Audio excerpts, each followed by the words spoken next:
The kingdom, a beautiful area in West Africa, had just got a new king, Gizo. But the war between the Oyo tribe and the people raged on, a quest to capture slaves and sell to the Europeans.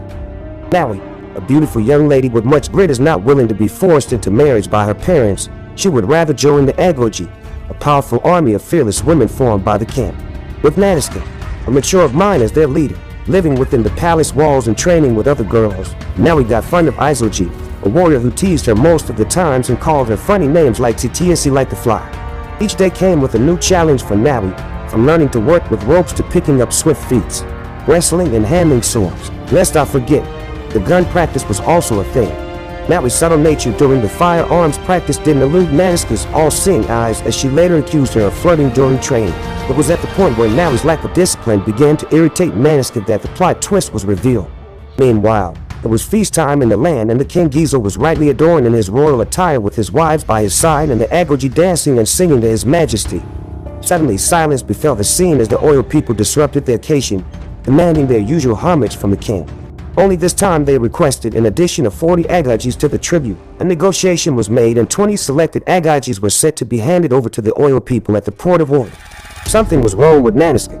Yes, the ruthless Oba of Oyo who demanded for the gifts once tortured her as a young Agoji slave captured by the Oyo people. Now she had to put 20 devoted girls into the hands of this monster. Looks like the weird interpretation of her dream by her right-hand soldier Menza was looking real.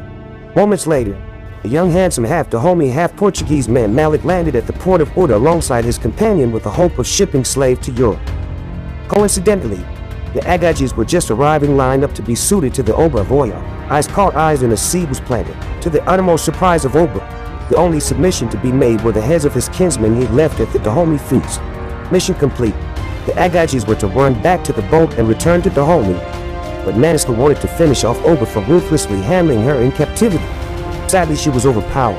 Thanks to Nawi's brilliance, she escaped. Following the auspicious stare between Malik and Nawi at Oyo, hormones kicked in higher, especially after Nawi won in the king's contest. While counting her scars, Naniska made a wonderful discovery. At this point, Michael Faraday and Thomas Edison would have been intimidated by this wonderful finding, a scar she had imprinted on Nawi years back. And so it happened that Naniska was trying to kill Nawi's real father Oba, who happened to have impregnated Naniska at the slave camp. Yeah, this is the plot twist spoken of earlier. Even the gods would have had a hard time unraveling this puzzle. No one saw that coming, not even Nawi herself, as she was getting deeper with Malik. This drama wasn't good a reason to stop the plan. One to attack the Oyo people at the port of Oyo. After a successful battle against the Oyo people, Nawi was nowhere to be found.